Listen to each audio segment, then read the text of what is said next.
समस्त को स्वागत। आजिर विषय वस्तु श्रेणी षष्ठ विषय विज्ञान अध्याय गति। गति सम्बन्ध में आलोचना करने पूर्व प्रथम मुझे कही रखुची यही भिडटी को देखि सारा बेलू आम कौन शिखिथिबा सेगुड़िक हूँ गति क्या कहुए, गतिशील वस्तु और स्थिर वस्तु क्या कहती, गतिर प्रकार भेद जेपरिक सरल रैखिक गति, दलन गति, वृत्तीय गति और आवर्ती गति। आस आम ए विषय वस्तु को आलोचना करवा। आम प्रथमे केतोटी भिडियो देखि नवा। ये भिडियो गुड़ी को भल भाव में लक्ष्य कर। एटी समुद्र पानी आग को माड़ी आसुची। एठारे लोक माने रास्ता रे चालुछंती। एठी जानवाहन गुड़िक द्रुत गति आगे जाउची एवं एठी पृथ्वी तार अक्ष चारिपटे बुलुची। एठी लोकटी बॉल को ता गड़े गोईठा मारुची एवं बॉलटी गोटे स्थान आ गोटे स्थान को पलैगला एवं जाल मध्य हलुची। एठी ट्रेन टी आग को माड़ी जाउची। एठी रास्ता पर बसटी आगक आगक चली। यही भिडियो आम कौन जानलु, यही सब भिडियो रे प्रत्येक जिनिस गति अवस्था रे रहिछंती, अर्थात से गोटे स्थान आ गोटे स्थान को जाउछंती।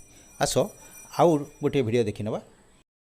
भिडियोटी देखिबा पूर्व मु कहि रखुची एथिरे दुईटी पॉल रहिछि ए ओ बी एवं तार बाम पटे गोटे घड़ी रही डिजिटल घड़ी जो थी कि तार समय देखा। एबे देख बॉलटी पॉल ए रु बी को गला और से समय 1 सेकेंड रु 9 सेकेंड लगे। एठारे आम दुईटी कथा लक्ष्य करवा। प्रथम है बॉलटीर स्थान ए रु बी को परिवर्तन है और से किसी समय लगे। तेणु समय अनुसार वस्तुर स्थान परिवर्तन को गति बोली आम कहीपर। आउ केते क्षेत्र में वस्तुर संपूर्ण स्थान परिवर्तन न होई केवल तार केतेक अंशर स्थान परिवर्तन होता है। यही देख ये किपरि फैन एवं घड़ीर तार केतेक अंशर स्थान परिवर्तन होउछि किंतु सीए निजे स्थान परिवर्तन करूना। यह आम गति बोली कहवा, जहाँ समय अनुसार वस्तुर बा ताहार अंश गुड़िकर स्थान परिवर्तन को गति कह जाए। जो वस्तु समय सह निजर स्थान परिवर्तन करे ताहाको गतिशील वस्तु कह जाए। आउ जो वस्तु समय सह स्थान परिवर्तन करे नहीं ताहाको स्थिर वस्तु कह जाए। एबे आमी गतिर प्रकार संबंध में आलोचना करवा। प्रथमे ए भिडियो को देखि नियो। एठार देख भैनटी सीधा रास्तार आगक जाउची। पिला माने मार्च पास्ट करुछंती एवं एठारे लोकटीए पत्थरटीए छात उपर तलक पकाउची एवं पत्थरटी आस्ते आस्ते तलक जाउची।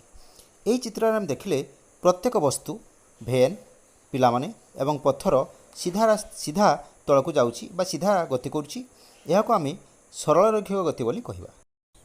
एठी आउ गोटे भिडियो देख।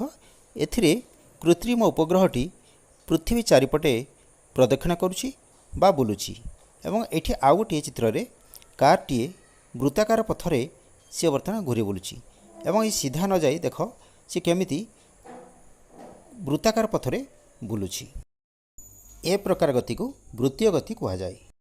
एबे आमे आउ एक प्रकार गति संपर्क आलोचना करवा। देख चित्र रे सूतारे रबरटी झुलाई ग स्थान रही ताको आमे हाथ में टाणी क पाखक आनिबा एवं ताको आमे छाड़ीदेवा। देख सी बर्तमान ख पाखे पहुँचला पुणी फेरी आसुची। पुणी आस्ते आस्ते तार बेग कमी जाउची एवं सी मझिरे ग स्थान रे स्थिर हो जाउची। ए प्रकार गति को दलन गति कह जाए। एई देख तुमे जो दोली झुल रजरे ताहा मध्य एक दलन गतिर उदाहरण। एठी जेमती दोली झुलुची एवं से एपाख सेपाख गति करुची। एबे अन्य गोटे गति संपर्क में आलोचना करवा। देख पृथ्वी एठी तार अक्ष चारिपटे बुलुची। यह प्रकार गति को आवर्ती गति कह जाए। जेपरिक फैनटी जमी बुलू थाए सेतेबेले तार ब्लेड गुड़िक चारिपटे बुलू थाए सेगुड़िक घूर्णन गति, किंतु तार अक्षटी तार निज चारिपटे बुलू थाए गोटे स्थान रही थाए। तेणु ताहा होची आवर्ती गतिर उदाहरण। एबे आस आमे गति सम्बन्ध में अधिक तथ्य जानिबा। किपरि गोटे वस्तु एक समय एकाधिक गति हासिल करिथाए। जेपरि सिलाई मेसीन रे कौन हुए तुम सब देखिथिबो। सिलाई मेसीन तल अंश को पादरे चाप देले चकटी वृत्तीय गति रे घूरे एवं छुंचीटी ऊपर तल होई गति करे। तेणु एठी सरल रैखिक गति रहिला एवं वृत्तीय गति मध्य रहिला। सूर्य चारिपटे पृथ्वी बुलिबा कथा आम जानिछु। एठी मध्य दुईटी गति रही। सूर्य चारिपटे परिक्रमण करने को वृत्तीय गति कहवा एवं निज चारिपटे जो बुलुची जहाँ आम आवर्तन बोली कहूँ ତାହା ଆବର୍ତ୍ତି ଗତିର ଉଦାହରଣ ବୋଲି କହିପାରିବା ଆମେ। ଏଇଠି ଦେଖ ଜଣେ ଲୋକ ସାଇକେଲରେ ଆଗକୁ ଯାଉଛି, ତେଣୁ ଆଗକୁ ଯିବା ତା'ର ସରଳ ରୈଖିକ ଗତି ହୋଇଥିଲା ବେଳେ ଚକଟ ଯେଉଁ ବୁଲୁଛି ତାହା ହେଉଛି ତା'ର ବୃତ୍ତୀୟ ଗତିର ଉଦାହରଣ। ଏବେ ଗତିର ଅଧ୍ୟାୟଟି ସରିଯାଇଛି। ଗତି ସମ୍ବନ୍ଧରେ ଆମେ ଆଲୋଚନା କଲୁ, ଗତି କ'ଣ ଏବଂ ଗତିର ବିଭିନ୍ନ ପ୍ରକାର। ପରବର୍ତ୍ତୀ ଭିଡ଼ିଓରେ ଆମେ ଗତିର ପ୍ରଶ୍ନ ଉତ୍ତର ଆଲୋଚନା କରିବା। ଆଜି ପାଇଁ ରହୁଛି।